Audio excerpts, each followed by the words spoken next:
a todos y muchas gracias, Claudio. Gracias a Irene y a Elodie por su invitación. Estoy feliz de estar en Chile y muy contento de estar en Chaco, de descubrir tantas cosas y de venir a contarles esta epopeya, que bueno, al fin y al cabo es una... Perdón, voy a quitarme el chewing gum. Es una epopeya, pero sobre todo lo que creo que es más importante asumir de entrada es que es un proyecto inacabado.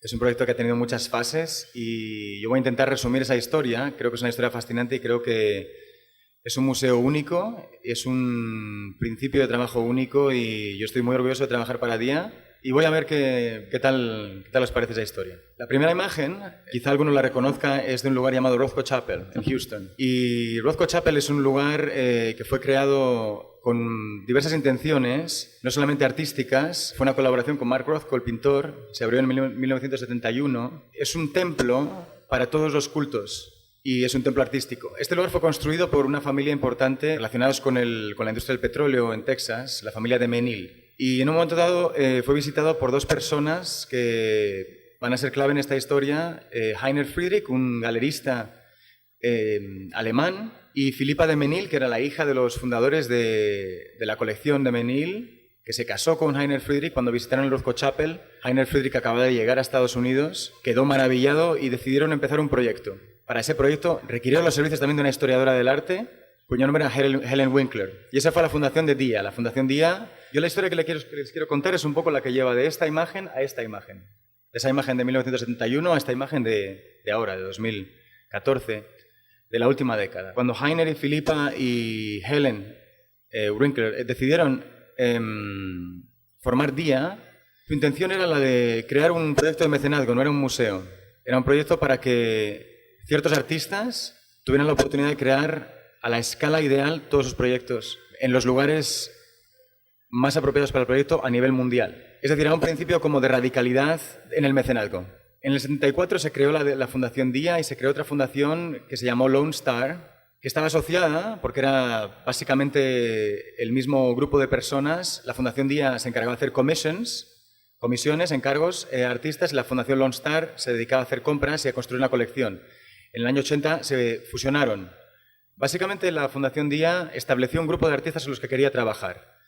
Y aquí tenemos uno de los primeros proyectos que hizo la Fundación Día, un proyecto muy famoso que sigue en curso, tras ya casi 40 años. Es el Lightning Field de Walter de María. Básicamente la Fundación Día estableció un grupo de artistas en los que quería trabajar. Día quiere decir a través, en griego. También es una cadena de supermercados baratos en muchas zonas del mundo. Y además tenemos un logo que casi se parece, lo cual cuando yo llegué a Día me dejó bastante fascinado.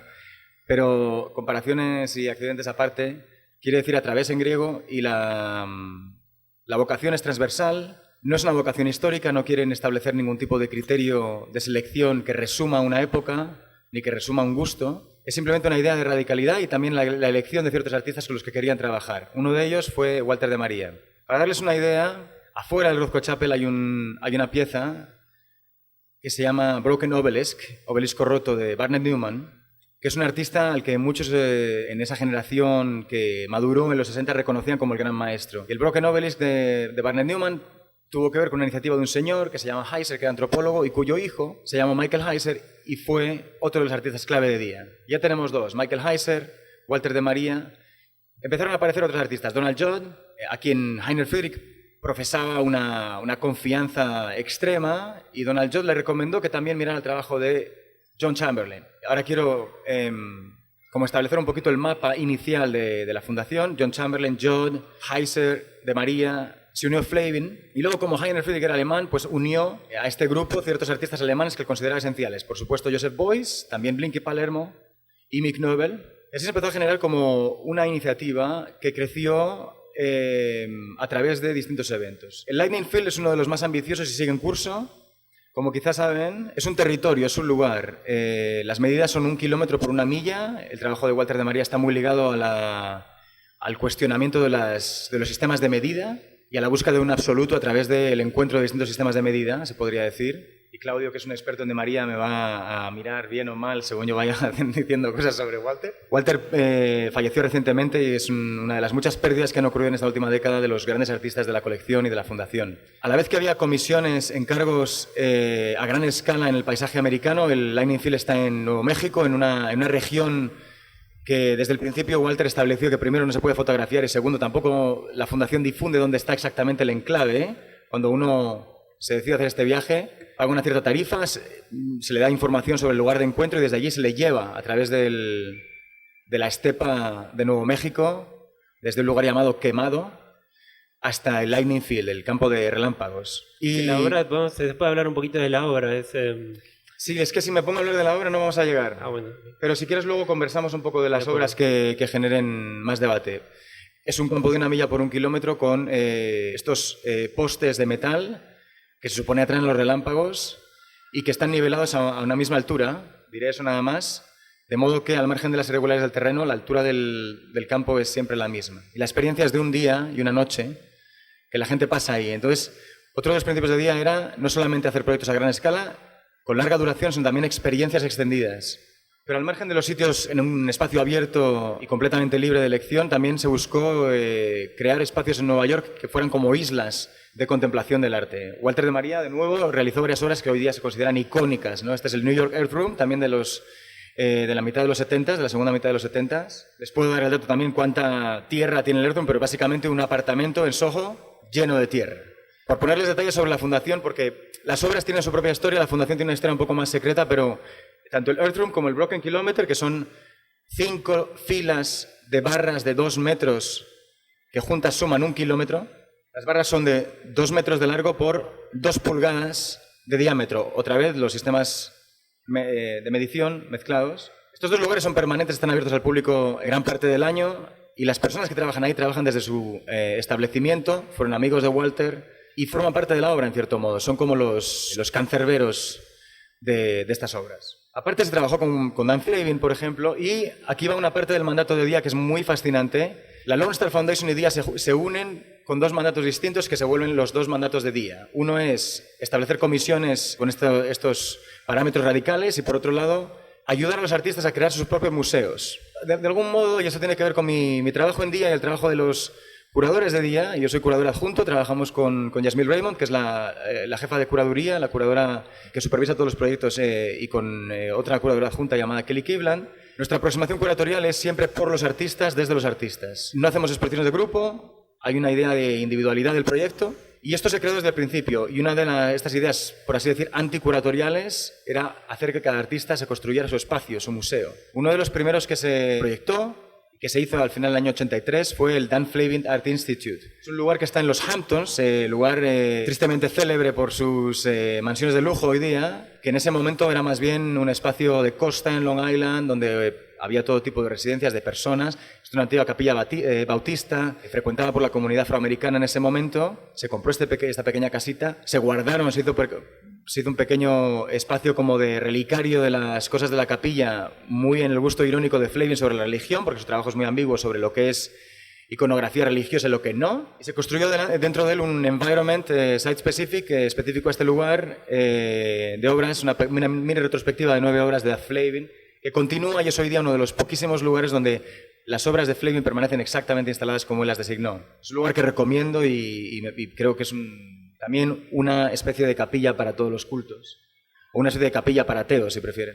Se hicieron otras comisiones, esta es del año 62, llamo la atención sobre esta pieza porque en la exposición del MAC hay un póster de este proyecto en Documenta de 1982, que se llama 7000 robles, y era la plantación de 7000 robles, a los que acompañaba un fragmento de basalto, y la obra consistía básicamente en hacer este proyecto de reforestación y de instalación de piedras, columnas de piedra que de alguna manera dialogaban con los árboles. La piedra no se mueve, el árbol crece, etcétera, etcétera. Esta pieza luego se reinstaló en Nueva York, en la calle donde se instalará el Centro de Arte de Día años después. Ahí voy a llegar. Esta es Arena. Esta pieza, que es una especie de antología de automuseo creado por Beuys, basado en documentación de todas sus performances y acciones y obras, fue adquirida por la colección. Es decir, que a medida que se iba adquiriendo, se iban creando espacios propios para los artistas, sus museos, sus lugares, y se iban adquiriendo obras. Otro de los proyectos que se hizo y que se abrió en el año 87 fue la Fundación Chinati en Marfa, dedicada al trabajo de Donald Judd, dirigida por Donald Judd, pero también integrando trabajos de Dan Flavin y de John Chamberlain, que eran los artistas más cercanos a Judd. John Chamberlain, digamos que fue el artista que Judd defendió como el padre de la nueva escultura policromada, basada en, como sabe muy bien, estos coches estrujados y metales de chatarra. Esto es de nuevo Chinati. En Chinati se establecieron muchos de los principios que luego inspirarían Dia Beacon. Hubo otros espacios en Nueva York. Uno de los artistas más singulares de este grupo fue Lamont Young, artista fundador, clave del movimiento Fluxus, músico, un auténtico genio de la composición y de la improvisación, padre del minimalismo musical en muchos aspectos. Y con Lamont Young y su compañera Marian Sassila se creó lo que se vino a llamar la Dream House, que era un entorno de luz y sonido donde Lamont preparó el elemento audio y Marian la luz y las figuras que pueden ver ahí arriba en el techo. Un espacio muy psicodélico que luego se transfirió, esto era en Harrison Street en Downtown New York, y el espacio donde se transfirió el proyecto y digamos que se estableció allí para siempre, incluido hasta hoy, ¿no?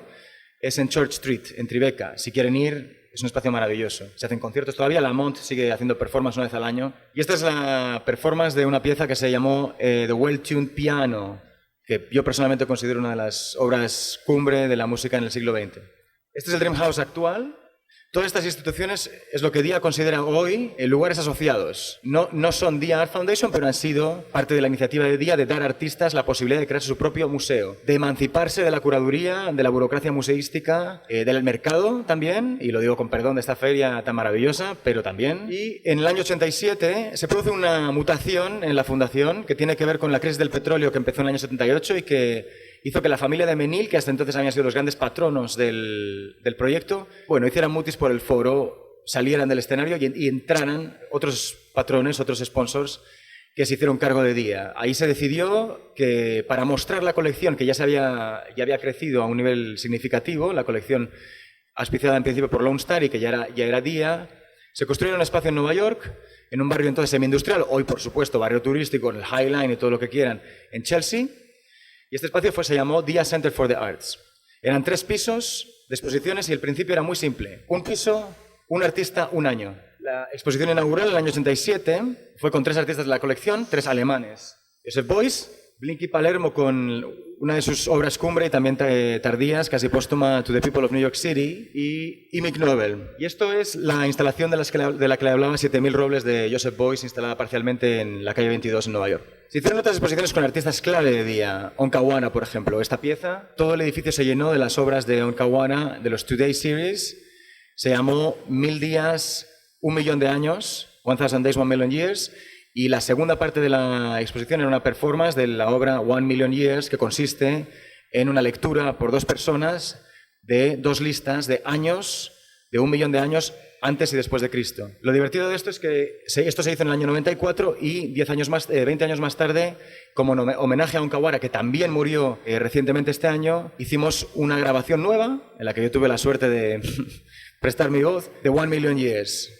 Básicamente consiste en leer, 385.722 antes de Cristo, 385.721 antes de Cristo. Así, una persona y la otra persona alterna 424.312 después de Cristo. Y así se produce una lectura en 2 direcciones. Es una obra absurda, pero a la vez sublime. Son años en los que no ha vivido nadie. Y esa edición ha salido ahora, y ha salido al mercado. No es por hacer publicidad, pero por $500 se puede llevar un Onkawana. Esto es Displacement de Lawrence Weiner, otro artista clave de la nueva colección, digamos, del nuevo cuerpo de artistas de DIA.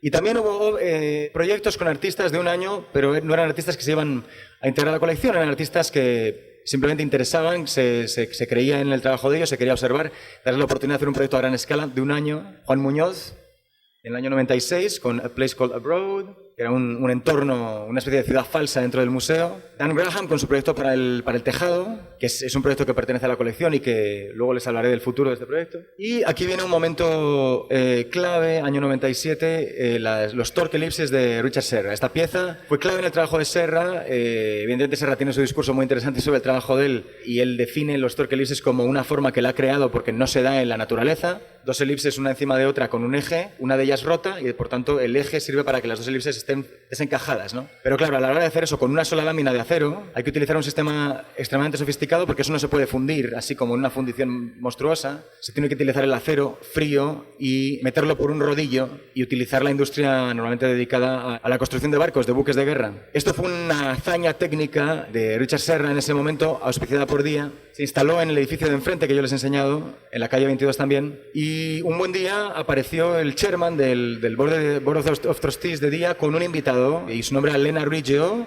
un señor que es el propietario o el accionista mayor de la cadena de librerías más grande de Estados Unidos, Barnes Noble. Y este señor se fascinó con este trabajo de Richard Serra, compró las obras, las regaló a la fundación y empezó a discutir con la fundación a nivel muy fuerte cómo hacer que la colección tuviera un espacio permanente. Un año después, año 98, este hombre ya era el chairman del Board of Trustees de DIA. He took over, ¿no? Entró a saco en el espacio de la fundación y se empezó a trabajar en buscar un espacio.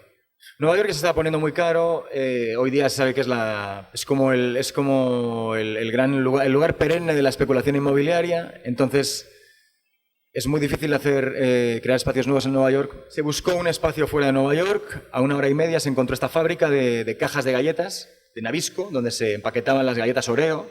Y una vez encontrado el lugar, se habló con el artista que en ese año 98 estaba proponiendo un proyecto en la Fundación DIA, Robert Irwin, un artista de luz, de arquitectura, de grandes diálogos site-specific. Y con Robert Irwin se empezó a trabajar en un plano para este espacio. Un museo en el cual la característica era que se planteaba la relación con artistas de manera permanente, con una implicación total en que cada galería para cada artista sería construida de inicio en colaboración con el artista. Se empezó a pensar en la luz de una manera integral al museo. Espacios aquí, Joseph Beuys está en la oscuridad, es un lugar de luz natural con muy poca luz. Hay varias salas en día que están a oscuras, pero no es una oscuridad como la oscuridad artificial de una caja negra de vídeo, no, es penumbra. Todo eso estaba hecho, digamos, siguiendo los principios de diálogo con los artistas que marcaron la base del trabajo curatorial en día. Y esto fue iniciado por 2 personas, el director entonces de día, Michael Gauvain, hoy día director del LACMA Museum en Los Ángeles, y Lynn Cook, curadora de la DIA en ese momento, hoy día trabaja en la National Gallery en Washington, D.C. Robert Irwin pensó un jardín también basado en principios de desarrollo orgánico con la luz y con el entorno y con la geografía de la región. Esta es la entrada de DIA Beacon. No se transformó la fachada, no se hizo un disfraz para el edificio, no se quiso dar una personalidad al museo, la personalidad del museo eran las obras. Y los grandes pasillos de espacios, como ya les decía, donde la luz lateral y cenital entra para iluminar ciertas obras, en este caso es el pasillo de Chamberlain. En el nivel superior hay ciertos áticos donde se da espacio a obras, por ejemplo, más complejas visualmente, como las de Louis Bourgeois, más multiformes. En el sótano, Bruce Nauman eligió poner allí su colección de neón y de vídeo. Y en un espacio entre medias, Richard Serra decidió colocar sus Torque Ellipses. Y él eligió la altura del techo, igual que Donald Judd, también ahí se modificó el techo. Son los 2 únicos espacios donde de verdad se personalizó el espacio para buscar la talla ideal respecto al tamaño de la escultura. En el caso de Serra tenía que ver con la altura descomunal de estas obras. En el caso de Judd tenía que ver con que sus trabajos, voy a ver si aquí, de cajas de metal contrachapado, de plywood, necesitaban un espacio cúbico. Esto es Michael Heiser, con una obra que se llama North, East, South, West. Son unos agujeros como de 15 metros de profundidad, instalados en el espacio permanentemente, para siempre. Este es Heiser cuando concibió el proyecto, en una época mucho más temprana. También se instalaron salas de pintura, en este caso Agnes Martin. Muchas críticas se le hacen a día por la colección. No hay bastantes mujeres, no hay artistas ni del sur, ni del oriente, ni de las comunidades indígenas de Norteamérica. Es un grupo muy reducido. La intención es, desde el principio, sesgada. Es un grupo de artistas, no hay más explicación. Esta pieza de Nauman está inspirada en los testimonios de un torturado en Argentina, se llama South American Circle. Hanne Darboven, Louis Bourgeois, Nauman. Esta es una pieza sonora de Max Neuhaus. Otra vez, la cuestión de la comunidad, de la familia artística. Max Neuhaus es un artista que entró por recomendación de Richard Serra. Es un artista como era de su misma edad, él murió hace años, en la década de los 2000. Esta pieza sonora es una obra maravillosa, basada en un proyecto de Neuhaus de un despertador silencioso, basado en un drone, una especie como de zumbido que va creciendo y cuando llega al nivel de audibilidad en que uno reconoce el sonido cuando está dormido, cesa. Entonces uno se despierta con el sonido. Él hizo el prototipo del despertador y luego lo convirtió en una escultura que cubre un espacio de varias millas alrededor. Y este es como es la banda sonora de DIA Beacon. Se hacen exposiciones temporales. Esto es Jean-Luc Moulin, un artista francés difícil y admirable, en mi opinión, en la exposición que hizo en 2012. También exposición de un año. Y esta es la exposición que tenemos ahora, que intenta hacer justicia a un artista que estaba en las listas de los artistas de día desde el principio. Por razones financieras se adquirieron obras suyas que luego se vendieron en los años a principios de los 80. Carl André. Y de Carl André hemos presentado una retrospectiva que cubre los 40 años de su trabajo, los casi 50 años de su trabajo desde el año 58 hasta el 2010. El espacio de exposición de Dia Beacon son 30.000 metros cuadrados. El total son 5 acres de extensión. Es una de las pocas colecciones de arte contemporáneo que utiliza más del 70% de su acervo está expuesto. Entonces es una colección que no acumula para vender, sino que más bien protege y muestra casi todo.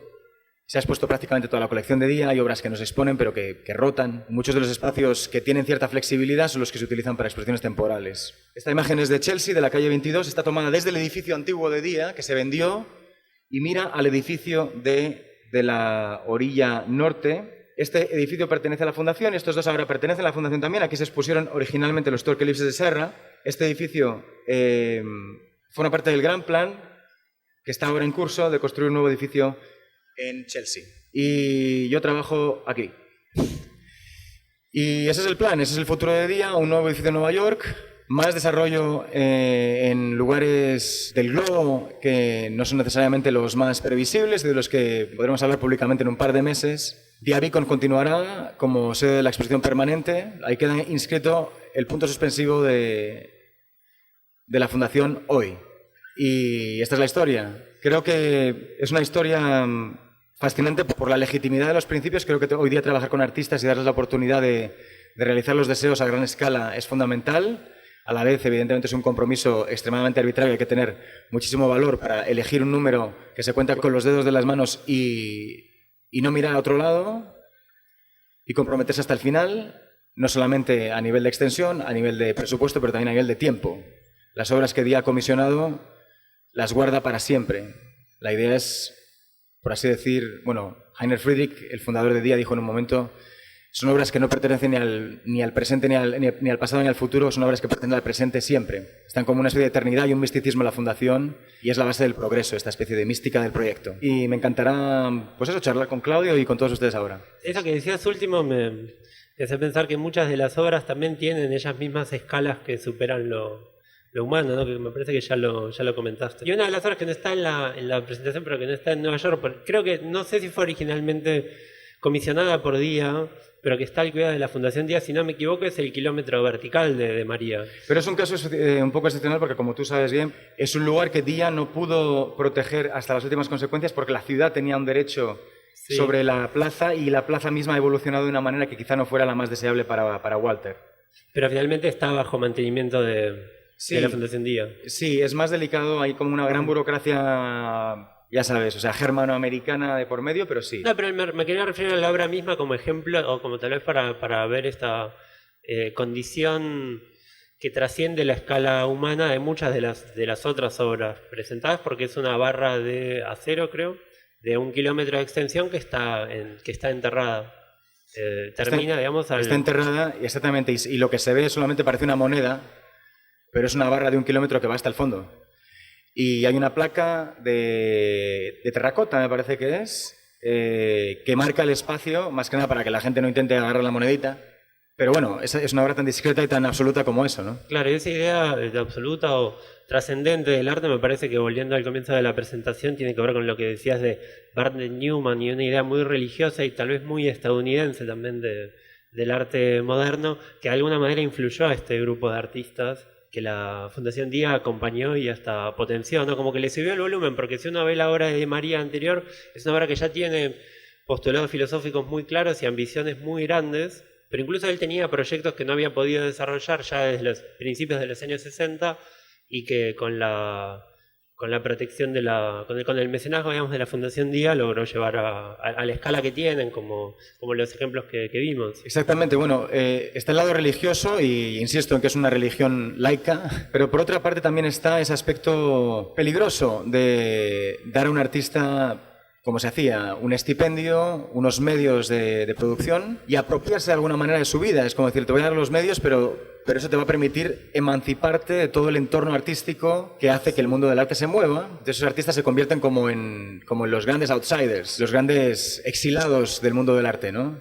viven en su isla, basados en protocolos súper radicales, pero Walter, pues eso es un personaje ausente, o sea, ver una obra de Walter de María en una feria es como, no sé, es un absurdo, ¿no? Y de hecho, me acuerdo que La Montellón, que vos mencionabas también, que era muy amigo de María, en el 61 creo, lo invita a participar de una edición que hace, que se llama An Anthology of Chance Operation, que tiene que ver con el azar y con esos temas que le interesaban a él y que eran parte también del temario de Fluxus. Y ahí de María escribe unos textos muy cortitos, parece que es una especie de fanzine, ¿no? Una publicación muy pequeña, y habla justamente del aislamiento, como dice que para apreciar el land art es necesario el aislamiento. En el otro de los textos, que se llama Trabajo Inútil, trabajo sin sentido, Meaningless Work, dice algo parecido, que el trabajo sin sentido hay que hacerlo en soledad porque si no se convierte en un espectáculo. Y esta cosa me parece que en todo el trabajo de la Fundación está de mantener como ese aspecto de aislamiento de buen sentido, de soledad o de emancipación, como dijiste, del ruido del contexto, ¿no? Es como...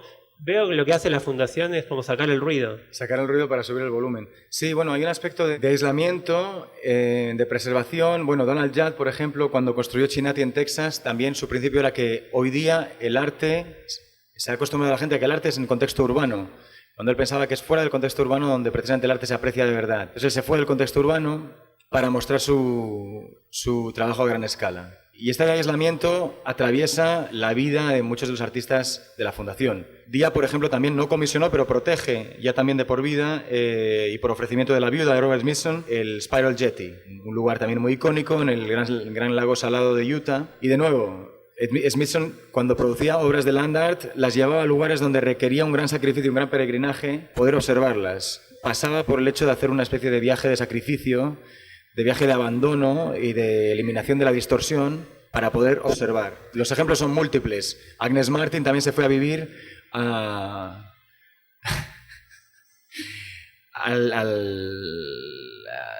como dicen en España, donde Cristo perdió la sandalia, en Nuevo México, para poder producir su trabajo. Cada uno de estos casos reitera esta obsesión de la Fundación por una nueva religiosidad ligada al arte, ligada al absoluto, ligada a un eterno presente, a una idea de anacronismo radical del arte contemporáneo. También en la trastienda de algunas de las obras está mucho la cuestión del logro técnico, ¿no? Tanto la obra de Smithson, de la que hablaste, como varias de las obras de María. De hecho, el Lightning Field, además de la escala que tiene, digamos, en cuanto al territorio, las vigas de acero, etcétera, creo que fue utilizado un algoritmo para que tuviera esta cosa que es como un cepillo en el que todas las postes están a la misma altura, pero el terreno es desigual. Para lograr eso hubo que buscar una tecnología acorde para poder desarrollar la planeación. Muchas de las obras tienen como esas historias. La barra enterrada también tiene una ingeniería muy compleja, pero que en el resultado es no simple, pero sí muy concreta, muy contundente. Sí, o sea, es una sencillez inquietante, ¿no?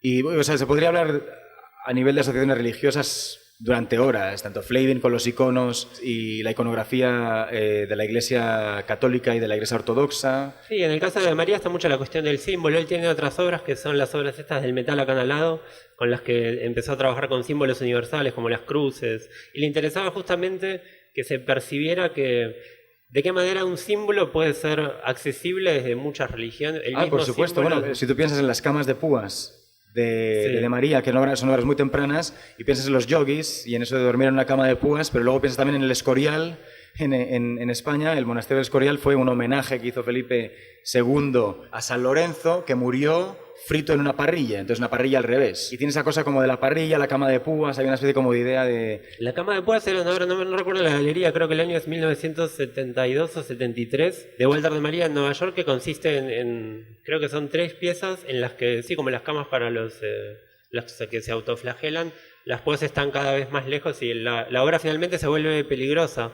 Y hay un documento muy lindo que hacía firmar la galería a los visitantes, podía entrar un visitante por vez, y tenía que firmar algo que se llamaba Unconditional Surrender, que es muy lindo hasta como título. Tremendo. Para poder entrar a la obra, porque realmente era riesgosa, ¿no? Si uno se tropezaba podía quedar ahí. Sí, pero para que se hagan otra idea de la radicalidad de todo esto, el Lightning Field de María es este campo, pero de María estableció que tenía que ser un campo muy aislado y que por lo tanto no se podía desarrollar urbanísticamente en muchos kilómetros a la redonda, o sea que idealmente para que esa obra permaneciera fiel a sí misma, no solamente tenías que comprar ese enorme lote de tierra de 1 kilómetro por 1 milla, sino también comprar los terrenos adyacentes para proteger la visibilidad y que cuando uno está ahí se sienta verdaderamente aislado, que no estás viendo un edificio de apartamentos que está en la colina del lado, en la loma del lado, ¿no? Están esas obras que además de esa experiencia tan fuerte tienen, bueno, en el caso del kilómetro enterrado y otras de María, es muy fuerte el hecho de que sean obras que existen a pesar de no ser accesibles. O sea, hay como una...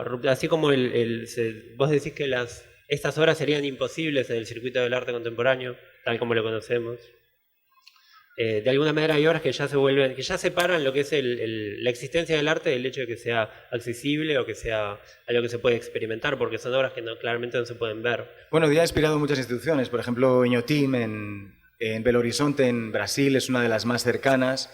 Hay muchos parques esculturales en Estados Unidos y fuera, Storm King. La idea de día no es la de construir un parque escultural. El plan no es... No es turístico. Exactamente. El plan no tiene ninguna agenda turística, al contrario. Todo lo que no es turístico forma parte del discurso de estas obras de arte, ¿no? Peregrinaje, viaje de purificación, aislamiento...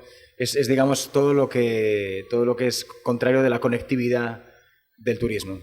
Quizá podamos escuchar alguna pregunta de nuestros amigos.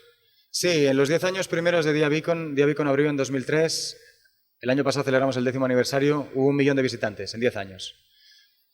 Con la exposición de Carl André, que está siendo un éxito, tenemos en torno a 7.000 al mes, lo cual es muchísimo. El MoMA, para que se hagan una idea, tiene 10.000 al día. Pero verdaderamente perdería mucho la magia y creo que 7.000 al mes ya es casi un número límite. ¿Qué medidas ha tomado la institución, si las ha tomado o no, sobre la representatividad de las mujeres? Y si es que está dentro del programa de exposiciones anuales. Digamos que todo cambió en el momento que... Piensa que de los 3 fundadores de Día, 2 eran mujeres, sin embargo... O sea, el sexismo no tiene género. La directora de Día actual, que acaba de ser contratada, Jessica Morgan, es mujer. La jefa de curaduría, Yasmin Raymond, es mujer. Yo fui mujer, no.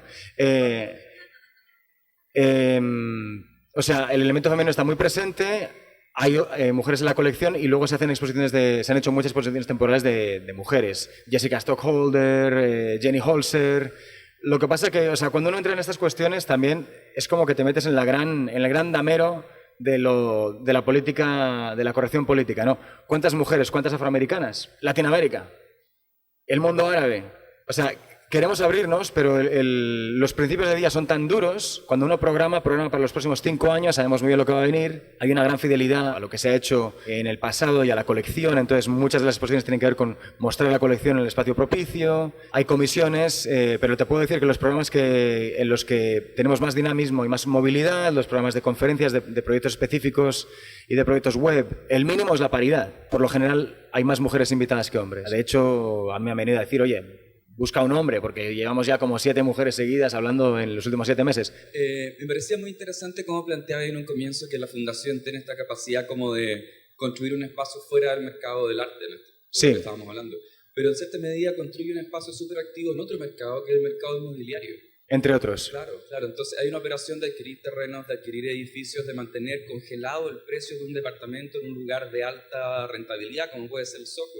¿Existe alguna reflexión o alguna agenda, digamos, en este tipo de... La agenda sí, la agenda es que, de nuevo, Donald Judd, ideólogo de Día en muchos aspectos, era como el mentor de Heiner Friedrich, le aconsejó mucho, y Donald Judd decía que, era un principio vital suyo, no hay que destruir ningún edificio y no hay que construir ninguno. O sea, ya hemos construido lo bastante y ya, feo o bonito, bueno o malo, ya yo no destruyo ni construyo. Se renueva, se adapta, se mejora lo ya construido, y cuando veamos que de verdad nos falta espacio, pero él tenía una idea económica radical, cuando veamos que nos falta espacio se construye nuevo, ¿no? Entonces Día no ha construido nada. El edificio nuevo que se construirá va a ser simplemente mejorar, ampliar estructuras ya existentes, no modificar la arquitectura de la manera a lo Frank Gehry, ¿no? O sea, son ideas opuestas a nuestro ideario. Por otro lado, yo creía que tu pregunta venía de hecho de de la financiación. No, obviamente el mundo del arte, cuanto más quieres salir del mundo del arte, más requieres capital de fuera del mundo del arte, que no deja de ser también capital. O sea, no hay un sueño como de que el arte salga del capitalismo, no, está totalmente inscrito, precisamente porque cuando no es dinero del petróleo va a ser dinero de las finanzas, y cuando no es de las finanzas va a ser inmobiliario, y cuando no va a ser de los servicios o de lo que quieras, ¿no? El capitalismo es atmosférico. Yo quería seguir un poco con la pregunta que había hecho la chica ya, que tú decías que había mucha crítica respecto a que no existían artistas mujeres, ni tampoco artistas indígenas, ni el norte. Es que hay muchas menos en la colección. ¿Pero eso se debe a una decisión arbitraria? Todas las decisiones son arbitrarias. Sí, pero ¿bajo qué puntos de vista han decidido tomar? Me gusta o no me gusta. O sea, a ti cuando dices que te gusta, no sé, o sea, te gusta un cuadro, lo ha hecho un hombre, ¿qué crees que ese artista es fundamental? ¿Le vas a dar dinero? O sea, son decisiones así. Evidentemente, en los 70 las cuestiones de género emergieron como debate urgente, pero seguía siendo el establishment artístico, estaba dominado por hombres. El minimalismo, por ejemplo, salvo figuras como Anne Truitt y un par de escultoras más, es una corriente masculina, fálica, y la crítica feminista está muy presente en ello. Nosotros no somos para nada refractarios a esa crítica feminista, la queremos desarrollar. La colección de ella tiene obras de artistas que se consideran fundamentales, que eran mujeres. Hannah Darboven, por ejemplo, y además creo que es una artista extremadamente interesante, por cuestiones de género y de política sexual, pero también por razones artísticas, por supuesto. No se ha adquirido obra con una agenda de género, se adquirió obra con una agenda de calidad, de gusto de esos mecenas. Es decir, no es mi gusto. Quizá ellos compraron a Chamberlain y yo hubiera comprado a otra persona. Pero ahí entramos en una cuestión de arbitrariedad absoluta, que la Fundación jamás rechazó. O sea, es la arbitrariedad del coleccionista y del mecenas.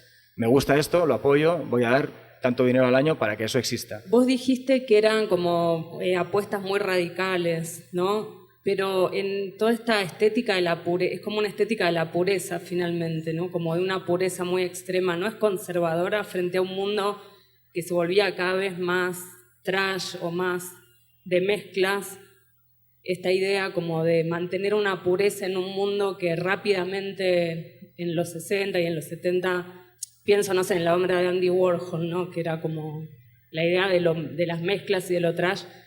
Es una pregunta nada más. Dia tiene una de las obras más fundamentales de Andy Warhol, que fue una comisión que se hizo a finales de los 70, que se llama Shadows, y son varias decenas de cuadros de la misma talla, de una sombra serigrafiada de múltiples maneras en un espacio que hubo distintas formulaciones, es como un centenar de cuadros de como 2 metros por 3, o un poco menos, pero en fin, te haces una idea. Se expusieron 115, se expusieron 98, en realidad las eran 105, luego Warhol vendió 113, pero esa obra tiene su sala propia en Dia Beacon. La cuestión no era la pureza o la impureza, la cuestión era el absoluto. Yo soy un militante del politeísmo y de las micropolíticas y todo lo que quieras a nivel intelectual. A mí me molesta todo esto del absoluto a nivel intelectual. Es absolutamente innegable que las propiedades de espacios y de esculturas y lo que generan el imaginario conecta con ciertos discursos religiosos. Y por eso yo insisto en explicar Dia como su semilla original fue el Rothko Chapel, una capilla dedicada a todos los cultos. Estoy hablando de un culto laico. Y eso fue la base. Luego ha habido evoluciones. O sea, te puedo poner el ejemplo de Jean-Luc Moulin en el programa de exposiciones actual. Jean-Luc Moulin es un auténtico, o sea, es un fotógrafo conceptual que se formó en el accionismo vienés. Y, o sea, más impuro no puede ser. Te puedo poner un ejemplo de una escultura que era un collage de fotografías de vaginas de prostitutas de Ámsterdam sacadas conforme a los principios biométricos tradicionales de foto frontal de identidad. Y era una escultura que es como una especie de, ¿cómo le llamas? No es caleidoscopio, es mosaico, un mosaico de órganos sexuales femeninos. Quiero decir, o sea, impureza hay. Te la puedo encontrar en muchos sitios. Naumann tiene, o sea, uno de los primeros neones que ves es este del hombre ahorcado con una erección que, ¿sabes? Le tiran de la cuerda, erección, le bajan la cuerda. Hay mucha impureza. Las obras de Naumann tienen muchas de ellas como una especie de abstracción, mudez muy irónica sobre lo que está pasando en el espacio, y otras de ellas son muy narrativas, ¿sabes? Las obras de Louis Bourgeois, hay mucha impureza, hay mucho psicoanálisis ahí metido, ¿no? Mucho incesto. Son narrativas que pertenecen a esta trenza de narrativas, de relatos de la colección. Hay algunas líneas que son como cuerdas más gordas en la trenza y otras que son cuerdas más finas, ¿no?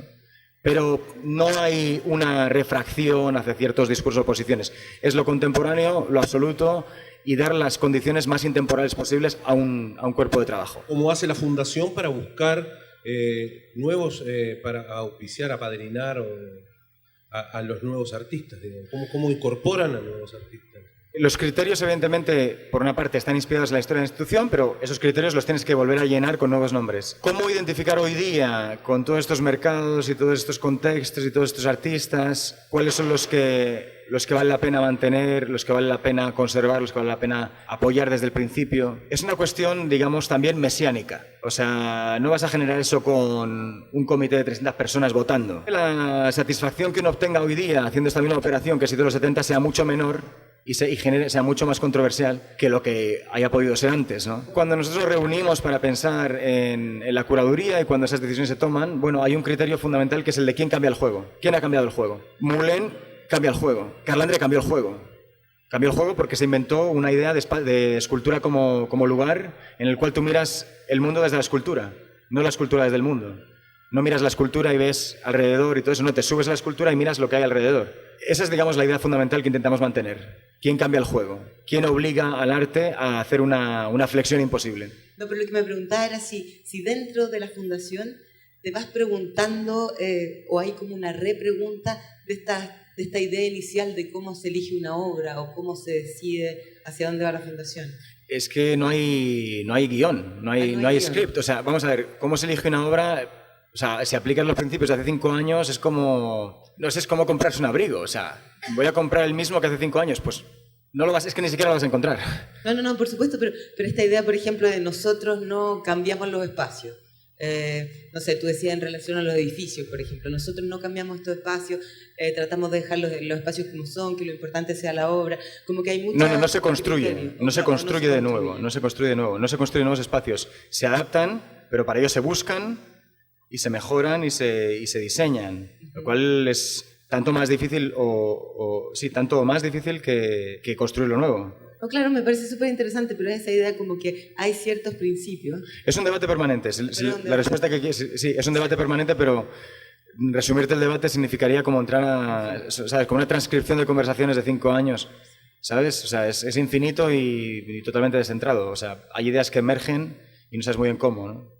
Pero sí, el debate está ahí siempre, siempre. Y digamos que mantenemos una posición bastante autócrata. Puedo interrumpir porque lo que sí entiendo es que incluso actualmente están trabajando con artistas que por lo que yo conozco tienen proyectos siempre de largo plazo y de largo aliento. Ese tal vez podría ser uno de los, como el caso de Guillermo Faibovich y Goldberg, que son dos artistas argentinos que investigan un acervo de meteoritos argentinos, pero es un proyecto de años y años y años y años.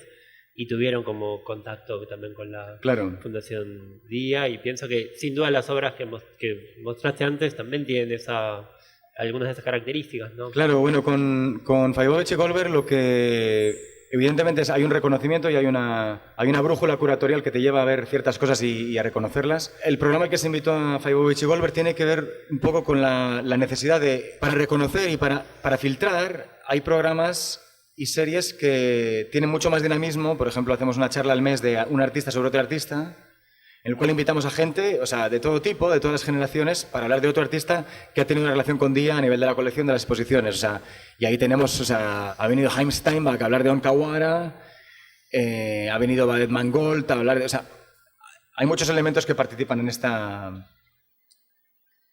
este diálogo. Bueno, les agradezco a todos y Manuel, muchas gracias. Gracias a todos.